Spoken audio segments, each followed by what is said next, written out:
I sold my car in Carvana last night. Well, that's cool. No, you don't understand. It went perfectly. Real offer, down to the penny. They're picking it up tomorrow. Nothing went wrong. So, what's the problem? That is the problem. Nothing in my life goes as smoothly. I'm waiting for the catch. Maybe there's no catch. That's exactly what a catch would want me to think. Wow, you need to relax. I need to knock on wood. Do we have wood? Is this table wood? I think it's laminate. Okay, yeah, that's good. That's close enough. Car selling without a catch. Sell your car today on Carvana. Pickup fees may apply. Jake and Ben, 97.5, the KSL Sports Zone. Jake, Scott, Ben Anderson. Thanks for joining us.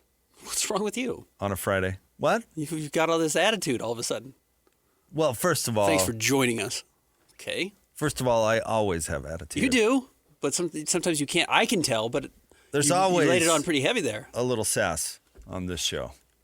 No, I'm fine. Okay. I'm good. I was breaking in, joining us. I don't know. I'm trying not to get too repetitive. You bust my chops for saying the same thing every day, so I got to figure out something else to do. Okay. No, I think bringing us in the same way is actually important. I have an incredible low self-esteem, and every time that somebody makes fun of me, I take it to heart. Do you want to watch the Masters, or what do you want to do here? Yeah. Well, better the Masters than have an armpit on. Sure. So yeah, let's fire that up. Who you told me is not invited to the Masters? No, he wanted to go, and they said no. They said you're not welcome. They said no. You're not. All right. Your type of irreverence. Yeah. Is not welcome here. The language and whatnot. I was telling the story to PK off the air about the only time I've played Jeremy Ranch. Uh-huh. And, because we were talking yesterday why I don't like the Masters because of the snootiness or whatever. I did take some satisfaction and did think it was funny that my buddies and I drew straws to see who was going to drive up the canyon. And my buddy Jeff was the one who ended up having to drive. And he had the oldest, most beat up Toyota Tercel that you've ever seen. It actually worked phenomenally because he was a genius mechanical engineer type. Yeah. So Toyota. It was amazing. But on the outside, it looked quite beat up. It was a clunker. And so rolling in to a country club and watching like the cart dogs scramble to come get you, all that sort of stuff. And we pour out of a old Tercel was pretty awesome. Yes, we're here to play this country club. Brought my clubs. Swoop it in between the Porsche and the Audi. Yeah. Hey guys, we're here to play. Bunch of kids with uncut hair. Could you fish our Busch Light out of the trunk too? That'd be great. Yeah. Cans falling on the floor as you open the door. there was definitely some satisfaction to that. Like if I ever get a chance to go to Augusta National, I'm rolling up in the crappiest car I can find. I mean, that's the entire plot line or shtick of Happy Gilmore, right? I mean, that's the entire line. It's the snootiness of golf mixed with everyday. Oh, it's Caddyshack. Too, yeah. Sure. It's definitely the. It's a joke that always works. It's the recipe. Not in the second one. Either of them. Both bad sequels. Oh, the second one was terrible. Oh, there are two sequels? I didn't even know. No, Caddyshack 2. Is there a Caddyshack 3? No, but Happy Gilmore 2. Oh, I see. Both bad sequels. Well, Happy Gilmore 2 might have been the worst movie that's ever been made. And somehow online it became a thing where you couldn't say how crappy it was. Mm-hmm. You remember that? Everybody on the Snap Talk was like, how dare you say something negative about the worst movie that's ever been made. Happy Gilmore 2 has a Rotten Tomato score, which doesn't mean anything, but a Rotten Tomato score of 62%. What do you think the Rotten Tomatoes score is for Caddyshack 2? Is it lower? No. Because Happy Gilmore 2 should be a 0. Didn't they swap out Bill Murray for Dan Aykroyd? It is... Yes, I think so. Let me get the full cast here. Cast and crew. What do you think the Rotten Tomatoes is? Oh, I don't know the scale well enough. Like what is usually a 0 or whatever on Rotten Tomatoes? Very few zeros. 42. 4. 4. Single digits. 4. Meaning, how they do it is it's an aggregate score. They average it out. If they get 100 reviews and one of them's good, you get a 1% score on Rotten Tomato. So that means 4 out of every 100 or 1 out of every 25 was a positive score. What was Happy Gilmore 2, 60? 62%. There's no way that thing got 62 out of 100 good reviews. No chance. Don't ask me. I fell asleep. I told you I turned on the first scene, I fell asleep, and then I woke up and it was the very last scene. The whole plot hinged around. Now I've You tried. ruined it. You spoiled it for us right out of the gate, which was the funniest thing you've done. No. But like, the whole plot hinged around some sort of like calf surgery that made you a super golfer. Am I remembering that right? I only saw, again, you spoiled it. I saw the spoiler because it does happen early, but it is a somewhat big spoiler if you haven't seen it, pertaining to the first one. And then I woke up and they were like all walking down the road together. Yeah, because I was know upset. what happened. Because I'm a Julie Bowen fan. I loved Modern Family, and I was like, oh, at least there's a redeeming quality of this movie that Julie Bowen's going to be Because she's in very it. funny in the first one. She is. She's Yeah, good in she's the first a one. good character, and she's a funny actress. She Yeah. was great in Boston Legal. Yeah. Anyway, She only makes a brief appearance. she dies in the first. I didn't want to spoil it for people who haven't seen it yet. The first 5 People may minutes have of the show. been saving it for the Masters to watch Happy Gilmore 2 during the Masters. But you're right. Julie Bowen is only basically makes a cameo in this movie. Boom, deceased. Dead. Wow, the only thing I was looking forward to about this movie. Because Adam Sandler hasn't made a good movie since Happy Gilmore 1. And even if you qualify that as a good movie, I mean, certainly a guy who lost his fastball. You like his weird, serious roles. I'm not even counting that. You're not counting Uncut Gems. No. I ruined a date night for you. You certainly did. That's a funny story. Because we were right in the midst of babyhood, like with the baby, like where you really don't get any time to yourself. And we had sent the baby, I think, to my mom's, and we were going to do like an afternoon date. Yeah. But both of us were so exhausted, we decided not to go like out. And we throw just, something on. Like, let's throw something on. And I was like, hey, Ben, we're just going to throw something on. You're a movie guy. Anything I should see? The Safdie Brothers Uncut Gems.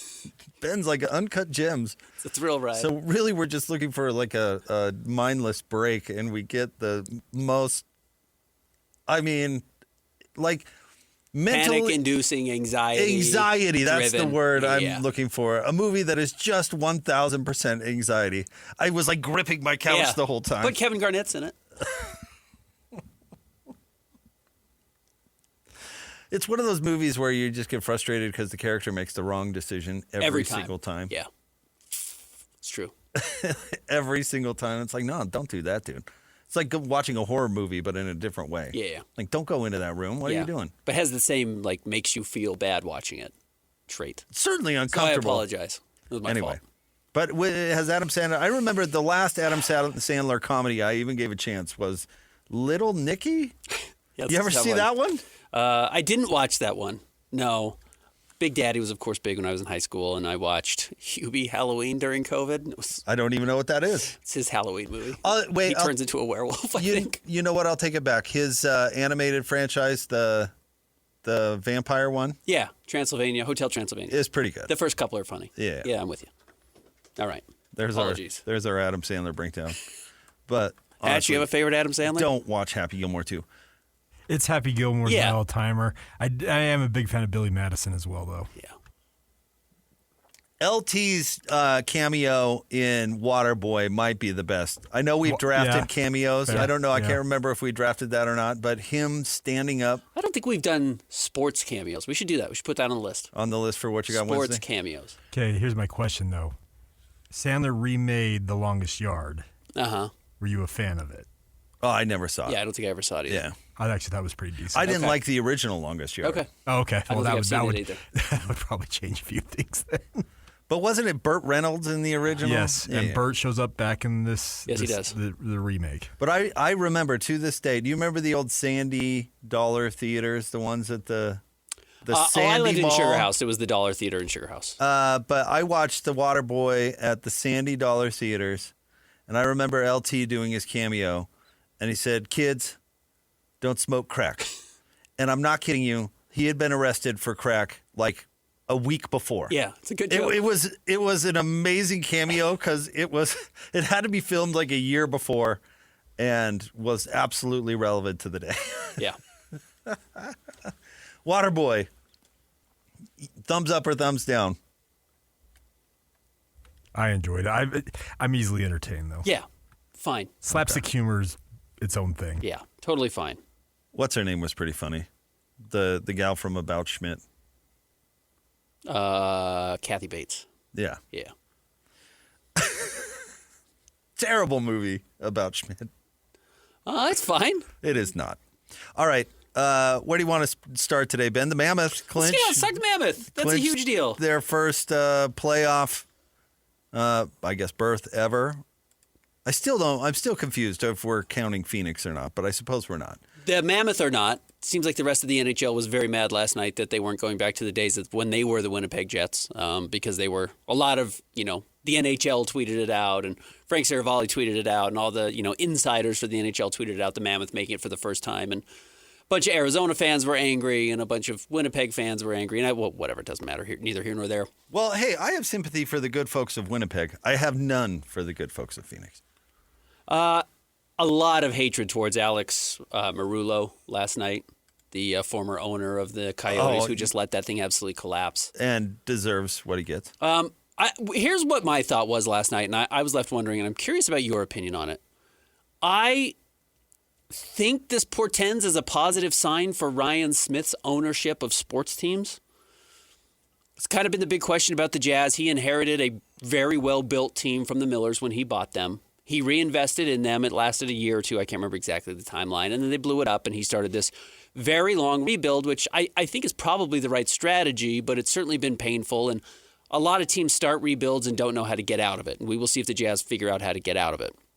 He did inherit a team that the entire conversation 2 summers ago was that this Mammoth team is ending their rebuild. Like, they're coming out of it. They're in a really good spot. This team could be cool.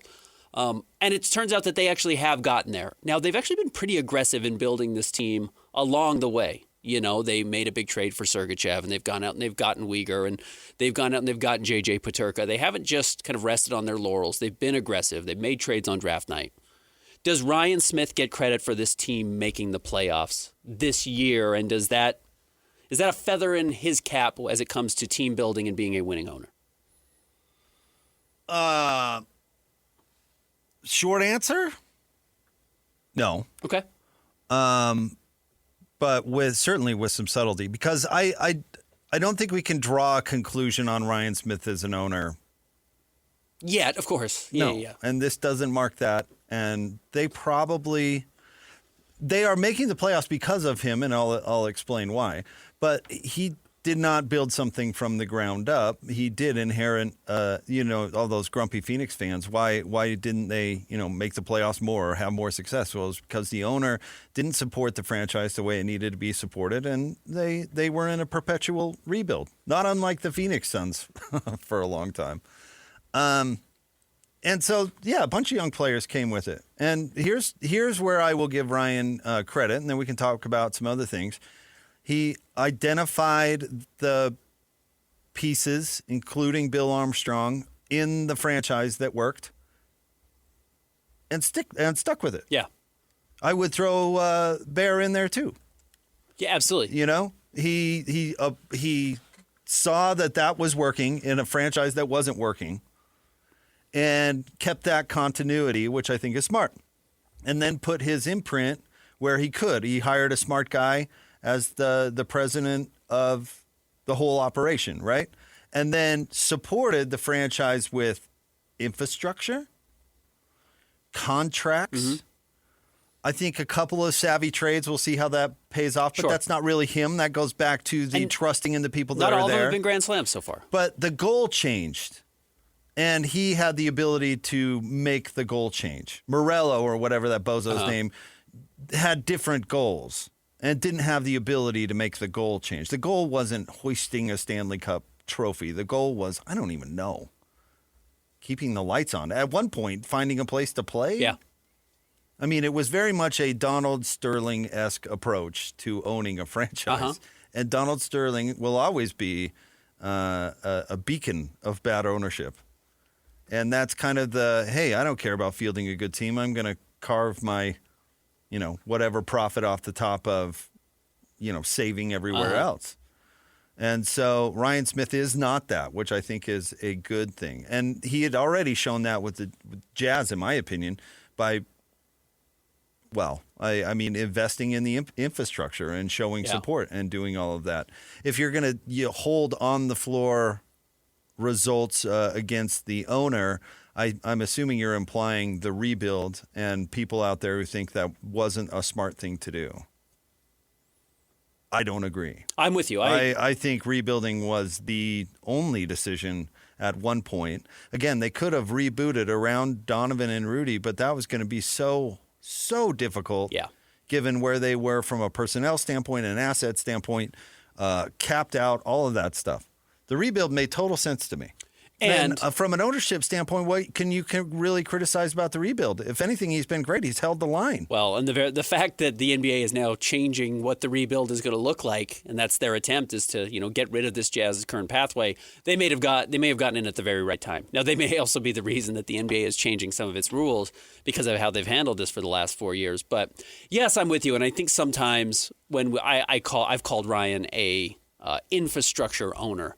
Sometimes I think that can sound like a pejorative or dismissive, because there are people who get into the business who just want to own a team because it's a good financial investment, both because the team grows and because the property that the team plays on becomes super valuable, or you have sway over a city, which Ryan has gotten some of, certainly. But I think a lot of those owners do it and then do not care at all what happens with their teams. I'm a White Sox fan, and I think Jerry Reinsdorf couldn't care whether or not the Chicago Bulls or Chicago White Sox win another game. But he loves that they own, the buildings that they're in, and that they can twist the arms of the taxpayers in Chicago and try and build new areas. The best example of what you're talking about is the Miami Marlins. Yes, exactly right. Yeah. They rebooted that whole thing and poured money into it only for the owner to cheap out and then sell it. Yeah. Build an entertainment center around my thing, and then I own all this. This is terrible. Yeah, so Ryan has not done that. No. And I do think he came in with this hockey team, and yes, clearly they were on the rise and had a bunch of young talent. And I think that young talent's probably performed even better than a lot of people thought. Dylan Guenther's on the verge of 40 goals. Logan Cooley looks like a star. Clayton Keller's playing the best hockey of his life. He looks absolutely incredible out there and was great last night. But then he has built around it, both the infrastructure of building out Delta Center to make sure that it's competitive, and now a practice facility to make sure they're comfortable. But I think going out and investing in people, Chris Armstrong coming in as the president or whatever his exact role is, to help build out some of those issues, I think are positives and a sign that he is serious about winning and not just serious about seeing his wealth grow. And that's a positive for fans. Well, I don't think he's ever shown anything to the contrary, honestly. Yeah, I'm with you. But there's a lot of talk in ownership, professional ownership. There's a lot of, we're going to do what's best. And it's like, best for you or best for the fans? And I do think Ryan is operating. He's showing that he is operating with the fans in mind, certainly with his hockey team. And I do think the Jazz are on the verge of being much better next season. Now, I have no idea how true this actually is, but it would appear to me that he's operating with the community in mind. Yeah. I've said this to a zillion people. I love that he bought Southtown Mall. Mm-hmm. That was a mall. I think warmly of that mall. I didn't live in Sandy, but I had buddies down there, so I spent a lot of time there in my youth. My buddy Woody worked at the Foot Locker, which is kind of funny. But I like Southtown Mall. It was in desperate need of some attention, or it was going to go the way of Cottonwood Mall, the other mall of my youth. There's a Trader Joe's there now. It's cool. It's better than it was. It was a hole in the ground for 20 years. For a long time. But yes, there is a Trader Joe's there now, and a Chase Bank, and I think a burrito place. Yeah. But Southtown needed something, and to buy that whole thing and fit it out for hockey, which is amazing, and they're going to do the same thing for the Jazz, but then keeping the same, the idea of creating a community beacon. I don't know, how true has it been that you can watch hockey and stuff down there, like practice and workouts and all that? I haven't done that. I know that was the plan. I don't even know if they started it this year. I love that concept. Yeah. I love that idea. Yeah. I love the idea. I know you can go skate there. I know they do have getting the community on the ice. Yeah. I mean, they have a bunch of public skating and leagues and whatnot. When the Mammoth are on the ice, it's being utilized. Yeah. I love that stuff. Yep. That stuff is terrific and should be noted. So I don't think one playoff berth for the hockey club either. I mean, I'll put it this way. I think it's a good sign that both clubs are under good ownership. I think it's a good sign. I'm not going to draw any conclusions. The difference between Phoenix and Utah, and this is where you can give them credit, is Dylan Guenther wouldn't still be on the team. Yeah, so this is maybe the better way to rephrase it. Maybe we don't know. Do you think this team makes the playoffs this year if they're still in Arizona? No. I'm with you. meaning Ryan is above replacement level. But that's the thing. That was my point about Sterling is let's not compare. Sure. If you Alex compare, Alex Morello was the worst owner in sports right at the moment. Let's not. They were playing at Arizona State's community rink, 5,000 feet, 5,000 seat stadium with no hope and couldn't sell out of playing anywhere else. Yeah. To the point where the NHL basically forced him out. Absolutely. No question did. Found somebody else to take the franchise because he was doing such a bad job. So let's not get caught up in comparing him to that guy. If we are, then he's doing way better than that guy. Yes. If that's the baseline, then Ryan's the greatest owner of all time. Are they playing That's not the baseline. Are they playing at Murray Park? No. Is the Gallivan Center available? Do they have a better venue than Murray Park? Well, then he's killing it. Yeah. And I love what they're doing with the arena. I love the concept of the raised ice. I love all that. I love it that he kept it downtown. Yes, to the He point of didn't have buying to do that. Southtown, there was a real push to move that thing to Southtown, which Absolutely. actually is great because it's not Draper, and no offense to everyone in Draper, but he didn't take it further and further and further south. I believe in keeping your buildings in the heart of your city, and Salt Lake is still the heart of the state. So I'm with you. I'm It's very great for glad downtown. It's here. Yeah, As somebody who works right across the street, pretty stoked it's staying there. yeah, good for us. Don't know what that building would become without the Jazz and the Mammoth, Yeah, but pretty stoked it's there. Yep. And pretty excited they're going to refit this part of town. And I know people get grumpy about the taxes, and I get why that is controversial. I don't even know if I'm 100% in favor, to be honest, but I'm pretty excited to see the results. yep, yeah, I'm with you. And I love the concept. And not to get too lost in this stuff, but I can't remember who said it, but someone talked about the convention center being a barrier between one part of downtown and another part of downtown is 1,000% true. Yeah, So if you can figure out how to connect those two parts of downtown, that's good for everybody. yeah, agreed. And including the millions of people that come into town for conventions and skiing and to visit Temple Square and all of the things. By the way, side note, have you seen the estimates of people that are going to come to Salt Lake to see the temple before it's rededicated? I have not. It's like bonkers. I can't remember the figures, but when I read it, 5 million people. it's like 5 million potentially. people. Yeah. It's going to take, what did they say, 7 months? So they're going to have it open for open house. So, pretty wild. It's better than the Olympics. We want to look good for those. And the Olympics is coming back. We want, yeah. All right, stay tuned. Top 3 stories of the day at KSLSports.com coming up next. Congrats to Nick Olchek and Will Trubshaw and the broadcast team over there for contributing absolutely nothing. Picking up some extra days of work. Stay tuned. More next. 97.5, the KSL Sports Zone.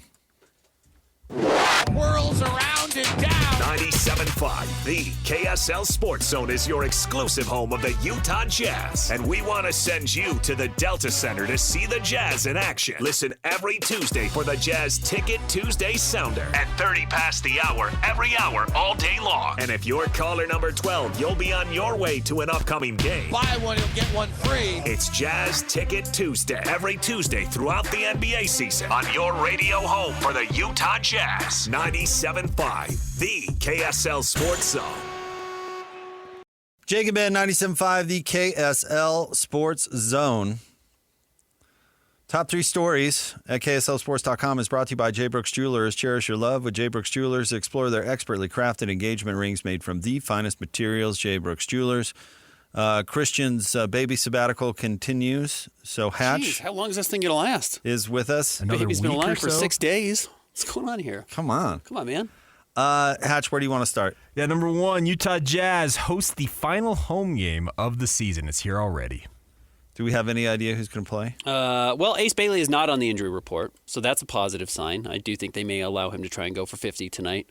I will be curious how the Jazz approach this game. Now, there are some indicators that they may not be interested in winning at all costs. Kyle Filipowski's not playing. Bryce Sensabaugh is out due to rest.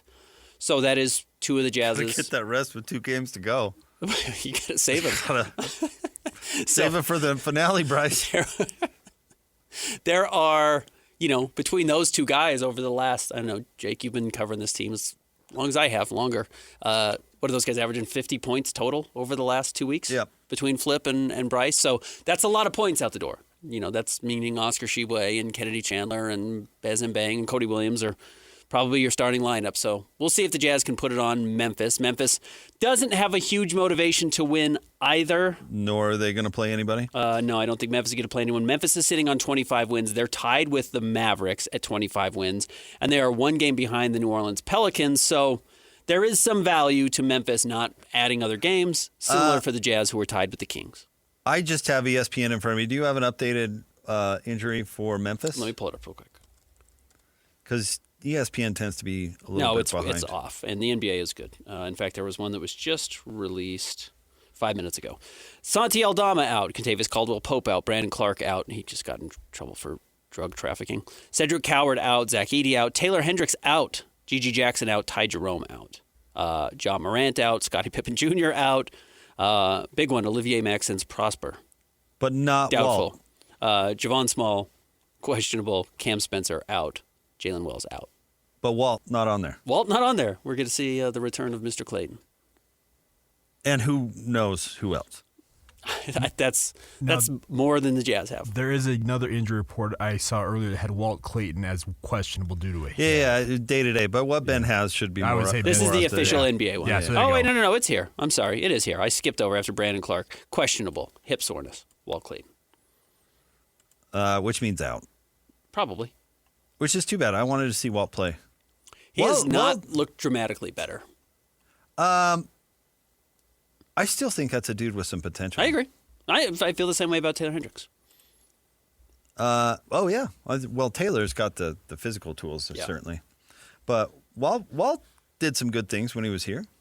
There's a lot there. There's absolutely he's got some real tools. He did get beat out a little bit by Isaiah Collier.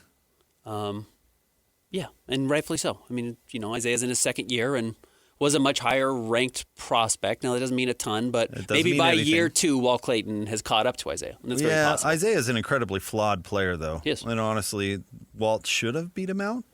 I thought he would. My kind of prediction before the season is I thought Walt might have been the Jazz's starting point guard by mid-year. Now, I didn't see Keontae George turning into a near all-star, and he did.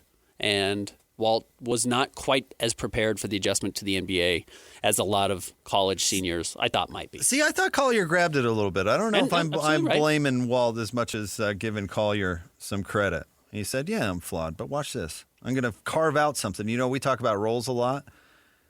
You could play Isaiah Collier 20 minutes a night running over backup point guards. Yeah, you absolutely can. It might be good enough to keep him around for next year. And making good decisions. Walt's problem, let me pull it up. He just hasn't made shots this year. 30% from 3 from a guy who that was his calling card coming out of college. I would not rule out that makes a significant jump next year, and then he becomes a very reasonable player. Well, Memphis is going to give him the opportunity. Yeah. On a rebuilding team, Yeah. so he'll have the chance. No question about it. So last home game for the Jazz tonight. Skee-Lo performing at halftime. You going to pop your head in? No. I'm on the air. Let somebody else do it. Skee ball? Skee-Lo. What is... I wish I was a little bit taller. I wish I was a baller. Okay, I know that one. You get to see that live at halftime today. That's kind of cool. Yeah, I've not seen him. All right. Like most people, I've not seen Skee-Lo perform live, but I will tonight. Okay. Can you imagine not playing that song? Can you imagine performing in an NBA arena and then being like, I've got some other songs I want to show off? No, Skee-Lo. Well, it'd be like going to see Crosby, Stills, and Nash and them not playing Sweet Judy Blue Eyes, which absolutely happened to me. This is such a side topic, but I get so frustrated with these touring acts that are like, oh, well, I get tired of playing this. Yeah. It doesn't matter. Yeah. That's your responsibility. Correct. You shouldn't have gotten famous as a band. Yeah, then. I'm sorry you wrote that song. Yeah, sorry you have a hit. Yeah. There's so many people out there would be dying to be on this, what do they call a legacy tour where you're just farming money. The reason you're here is because of that song. I told you the Mark Knopfler guy was probably my most frustrating experience. Oh, really? Yeah, because he's... Guys, we're not doing anything from Dire Straits today. Nothing from Dire Straits. Nothing. It's all my solo Until stuff. like the fourth encore, which nobody at that point was really... The only reason people were applauding for it is because they wanted to hear Money for Nothing. Like, we came for one song, and you played us your entire solo career catalog. Everything. Here's my slow stuff. Every crappy, whacked out thing you wrote in the late 90s. Just do the opening riff over and over. People just want to see Money for Nothing. Would you play it? But then I had the opposite problem when I saw Foghat, where everyone wanted to see him play Slow Ride, and they played it in the second song. And then it was like, well, where are you going to go from here? So maybe find the sweet spot for the hit. I don't know. But don't complain about it, certainly. What's next? All right, number 2, the Utah Mammoth have clinched a Stanley Cup playoffs berth. Very cool. Didn't know if it was going to happen last night. The intensity in that game was through the roof, and I thought the Mammoth came out like gangbusters. They looked incredible in the first period. They never really let Nashville get back into the game, but they were playing on their heels a little bit in the second period. And then bounced back and just kind of kept running away with it. And then the Ducks made it very easy. The Ducks really trounced San Jose last night. So while that game started after the Mammoth game, it was 3-0 in the first period. It felt like as long as the Mammoth could hold on, they would lock it up. But honestly, amazing to see the Stars show out for the Mammoth the way they have recently. It was Logan Cooley at the beginning of this stretch on the road who started playing well. And then over the last 2 games, I mean, Sunday you saw a hat trick from Clayton Keller. And then last night, you just saw an absolutely Mammoth performance, 3 assists, and they were all just, he's the best player on the ice type of plays. You know, he's just weaving through the defense, getting in front of the net, and then finding a wide open shooter. And he just looked awesome last night. They are still 5 points ahead of Los Angeles for the top wild card slot. So wrapped up the berth, but now need to wrap up that top slot to avoid the Avalanche. Yeah, I'm not sure what the magic number is now to clinch. Nick told us 92 to 95, and they're sitting at 90. And they clinched the playoff, which was great. Yeah, what is going to be the magic number they have to get to with, what do they have, 4 games remaining now? So a lot of points still available with 4 games remaining if they were to lose out. So you can't blow it. But they've got a 5-point lead. And so I bet you old Nick was pretty spot on when he told us 92 to 95 to wrap up the first slot. Yeah, it's probably got to be 3 or 4 points total, to be able to lock this up. I mean, well, let's see. How many games does – let me pull up the standings really quick. How many games do the Kings have left? Are they sitting at 77 or 78 games played? I don't know, Ben. Don't do math on the Kings have played 78 games, so they can pick up a total of 8 more points, so they could get up to 93. And I don't know what the tiebreakers are, but yes. So you're probably if they got them all. That's if they get them all. Right. Which they're not going to do. But if the Mammoth probably, I guess, can get 3 points. 4 points is probably your true magic number. 4 points, they couldn't catch you at all. So, but 3 points probably does it. 2 might even do it. That's a good day for the Mammoth. Well, again, the amazing thing is they clinched the wild card spot before the Pacific Division has been clinched. So it's like the clinching your playoff berth before the actual division's ahead of you because they have more points than those teams. It's amazing. You know, one thing Ryan has done that he's really leaned into the beer culture. He has. The Tusk beer thing? Yep. Are you going to get one of those? I don't think I'm going to a game. So, and you can't do that as a media member. Well, you can, but you'd have to pour it out.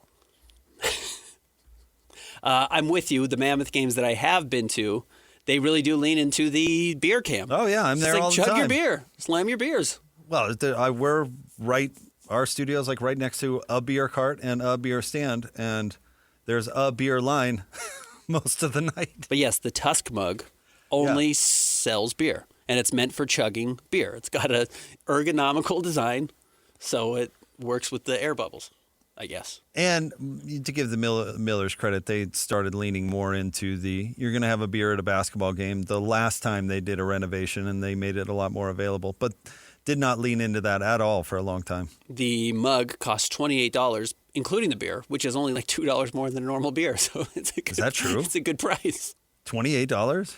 It's $28 for the big wooden mug or whatever it's made out of. Is the Tusk made out of actual ivory? Yeah, it is. Is it the best beer ever brewed? $28 seems steep. I don't know. What's a beer cost at a man? It's got to be $16. It's honestly not that crazy. And then you can refill it, right? I once got swindled into buying a really expensive beer, but it was a really you know what? I don't need to tell Neither here nor there. No, what's next? What's next? Let's go to Augusta with a Masters update. Masters leaderboard. How about we were not on the air last night as it was happening, but Rory made a big push late. You know, there's a big, not a tell-all book because it's not I don't know, a juicy biography that's coming out about Rory. And it supposedly includes details about the media member. And that's, you know what, there's a story we haven't talked about nearly enough. The head coach of the Patriots and a prominent NFL reporter who get photographed having an affair. Is that an affair? They have spouses or they're... Oh, yeah, they both have spouses. They're both married. Oh, Yeah. okay. And there's some pictures purchased apparently by the New York Post. Yeah, Diana Rossini obviously works for The Athletic. She works for ESPN. She's married, and obviously Mike Vrabel's been married, so it's juicy. It got shopped around apparently. Apparently she just bags on her husband all the time publicly. And people have been pulling all kinds of clips of her just ripping him. Poor guy. But Rory, 5 under, and a tie with Sam Burns, of course. Rory got the career slam last year, winning at the Masters. A lot of people saying he's now playing without pressure. We'll see.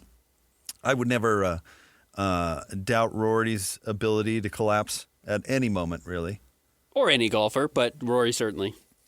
Historically has had some epic ones. Old man Justin Rose is right there at 3 under par. He's 2 shots back. Wyndham Clark is at 4 under, so he's 1 shot off the pace. Patrick Reed no longer leading, so happy about that. How are you feeling about the scores? I don't know. You think minus 20 is really going to win the Masters? No, I don't think anyone's going to finish at minus 20. But maybe. As we talked to Bob yesterday, it was perfect weather. It probably played too easy, honestly. Yeah. Not a ton of great scores. I mean, 2 guys at minus 5 right now, like you mentioned, in Burns and McIlroy. 67 is a great score. It is. But other than that, it's a lot of guys that are 2 under and 1 under. Clearly, the course is not just giving up points. So. No, but it's not playing like the U.S. Open either, which I don't like. I want to see guys go out there and make birdies. Let's see here. I like shuffling down to the bottom. That's always fun. Yeah, our guy Mike Weir. Mike have a tough day? Plus 10. Yeah, that's rough. Tied for 4th worst. But, he's a former champion that you don't expect a ton out of. Bubba Watson at plus 5. John Rahm. What happened to John Rahm?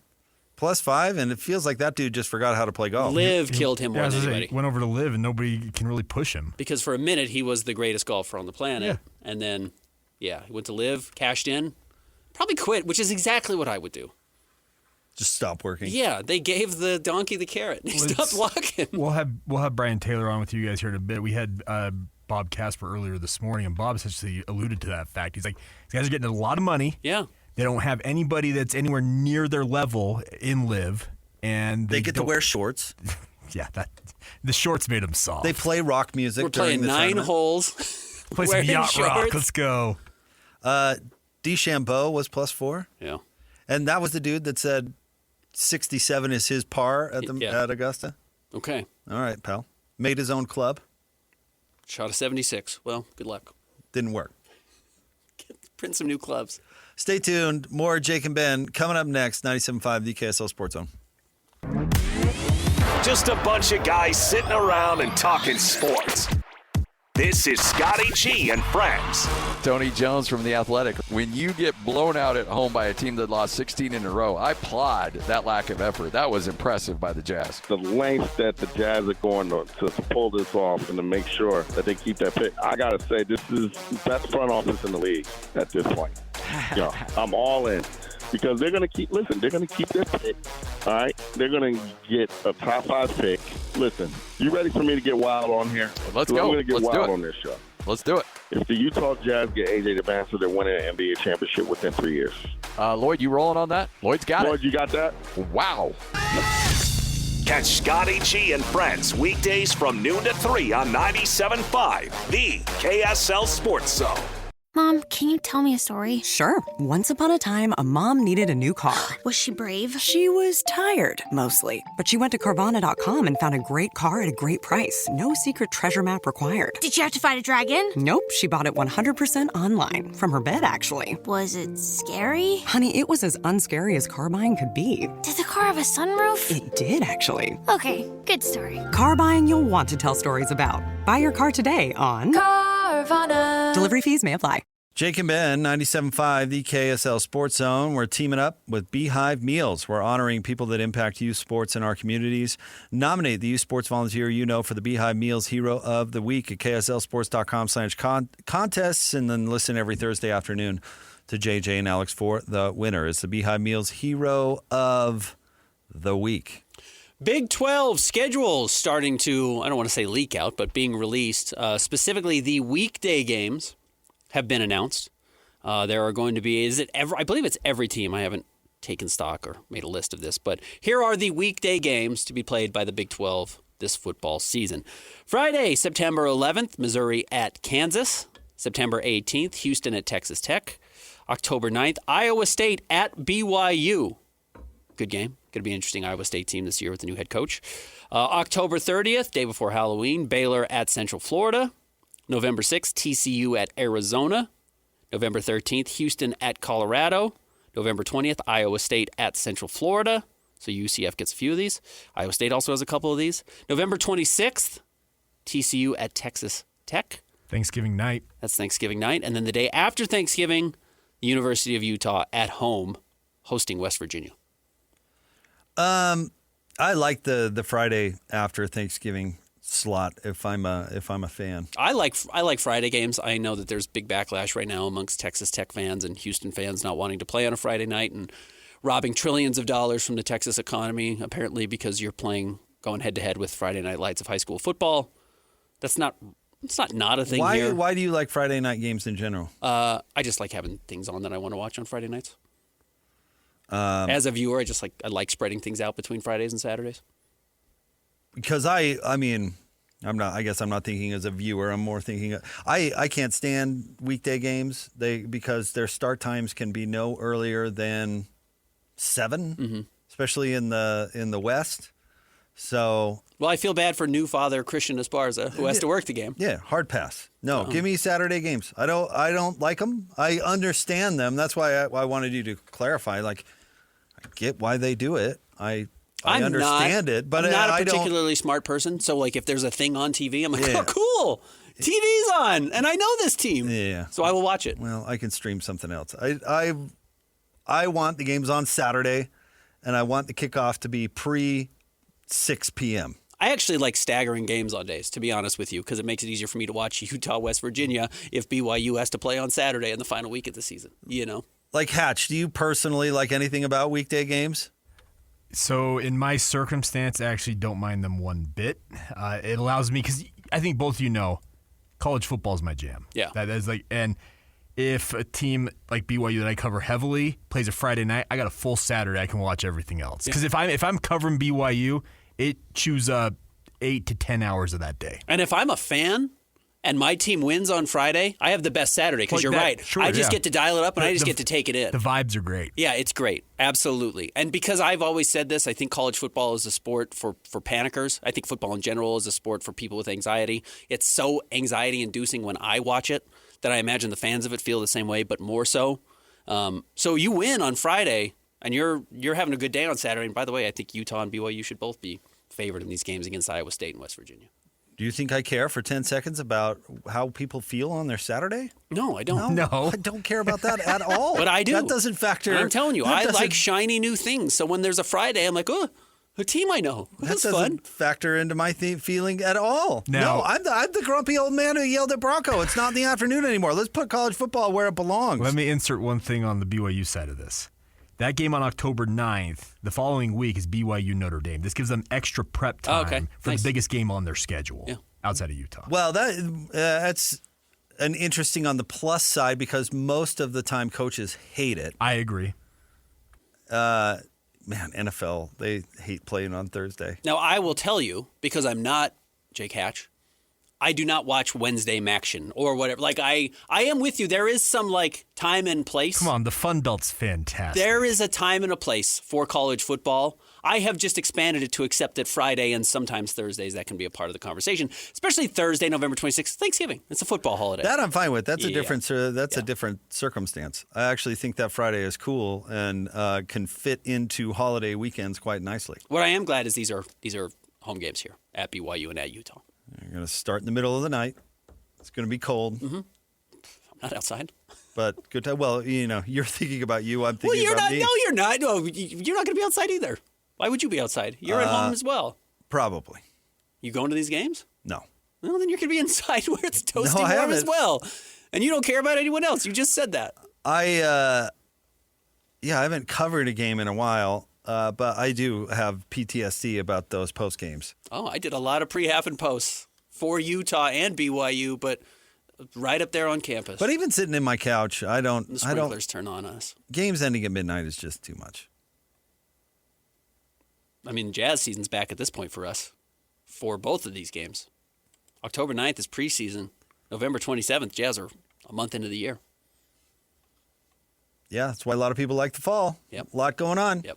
Stay tuned. More Jake and Ben coming up next. 97.5, the KSL Sports Zone.